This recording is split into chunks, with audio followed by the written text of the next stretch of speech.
Guys, welcome back to my channel. In previous video we have seen that the introduction to the 2D arrays. Now in this video we are going to see its operations. So let's start. There are three types of operations. First, input from the user. Second, print the data. And third, search the elements in 2D array. I've taken one example. So I've created 3 by 3 matrix. Number of rows are 3 and number of columns are also 3. So basically I have created this matrix internally. So let's see the first operation, that is to take input from the user in 2D array. So we have to create a method and we have to take the parameter as array, and we have to take a scanf function for it to take the input from the user, and we have to run the nested for loops. So first for loop is for the rows and second for loop is for the columns. In the position of I and j, we will take a input. Okay, so we take the input as sc.nextInt. It is an inbuilt function in Java programming. So this way we take the input from the user in 2D array.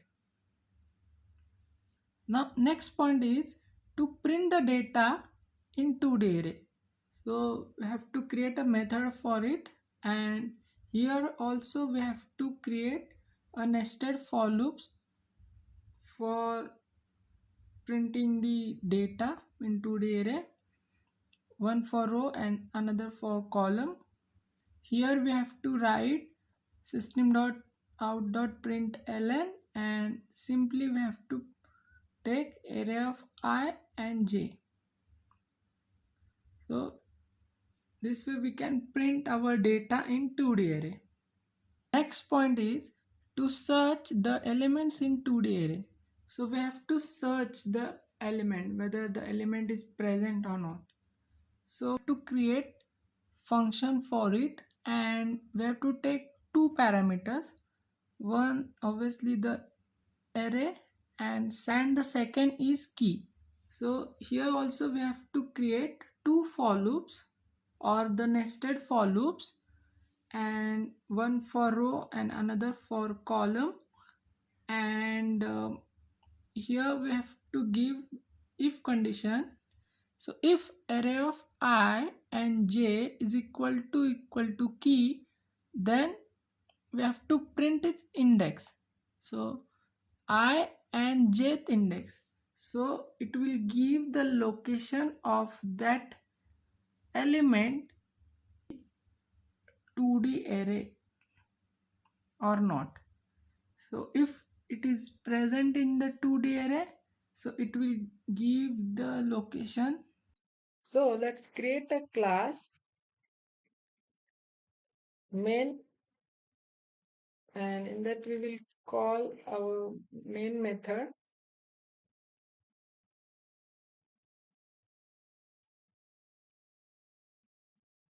And in this we will create an array of 3 by 3, and here we will give the public. Now let's create another class called demo, and in this we will create function public static void, and we will create the function name as input data, and we will pass this array. Now we will create a scanner class for taking the input from the user. So scanner dot c is equal to new scanner in, in so we have imported our scanner class. It is an inbuilt class. So basically it is used for taking the input from the user. Now we will give here one statement that enter elements. Now we will run loop int I is equal to 0. I should less than 3 and I will get updated.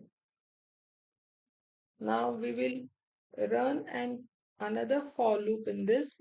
For int j is equal to 0, j should less than 3 and j will get updated. We have created a nested for loop, and in this we will add array of I and array of j. So we will call the scanner function here sc dot next int. So it will take the data from the user. So I have created a function for taking the input from the user. Now let's create another function for printing the data from the array. So public static void, and the function name will be print arr. In this we will pass our array, and here also we have to run a nested for loop as we have created here above, and in this we have to simply print array of I and j.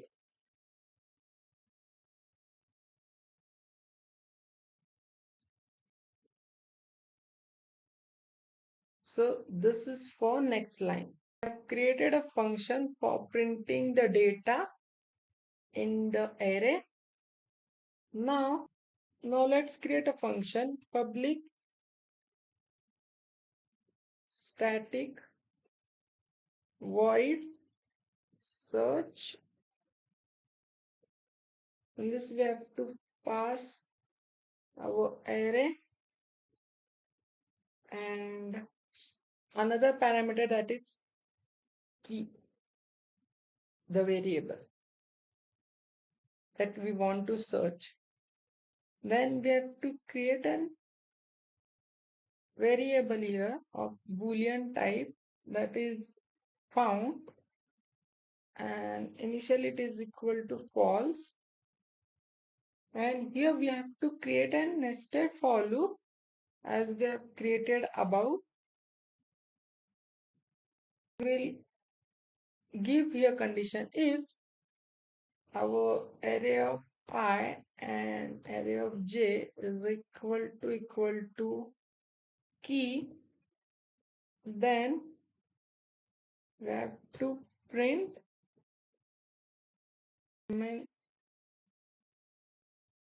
found at.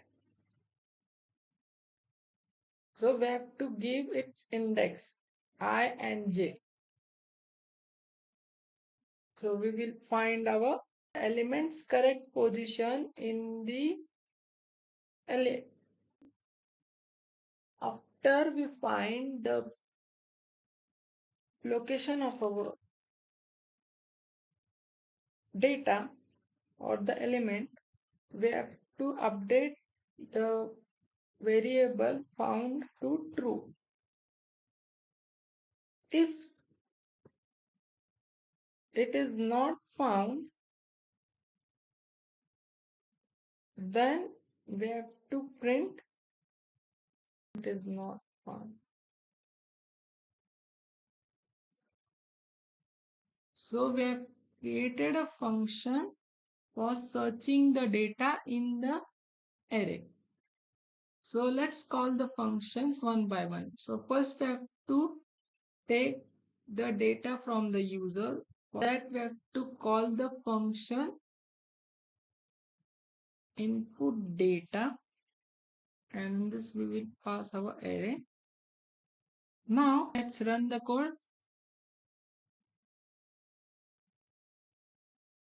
So enter elements. So we have to enter one as you want. That's the number that we will enter.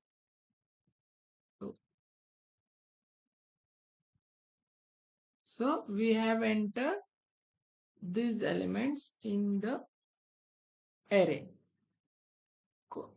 Now let's print the data that is coming from the user.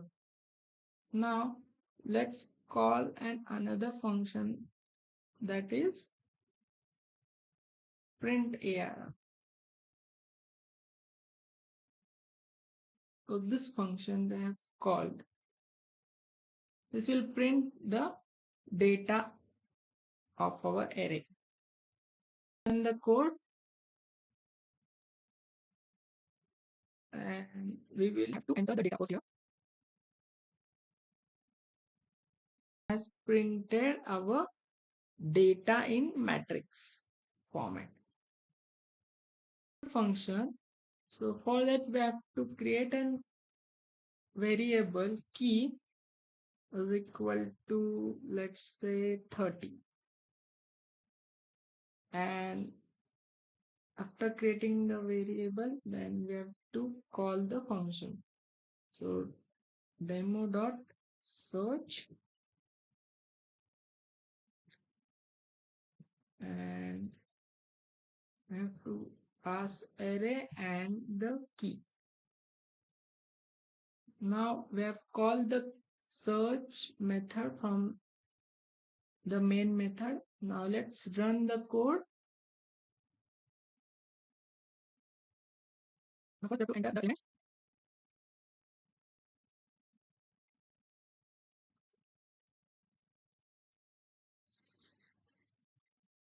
So we have entered our elements. After entering the elements, so we have printed our elements in matrix format, and then we will have get the location of our element, that is 30. So 30 is present at 0th row and the column is 1. So 0th row and column 1. So here it is present.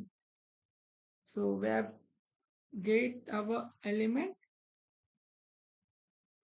So let's see if the element is not present in our array. So let's take the element as 45.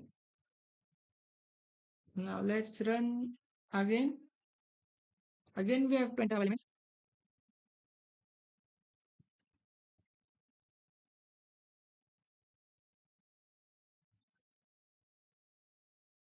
So we have entered our elements here, and then we get our matrix here after printing. Then the 45 is not present in our array. So the element is not found in the array, or the element is not present that we want to search in the array.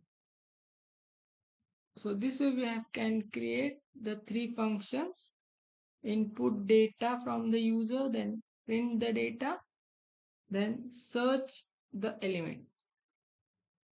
So thank you for watching this video.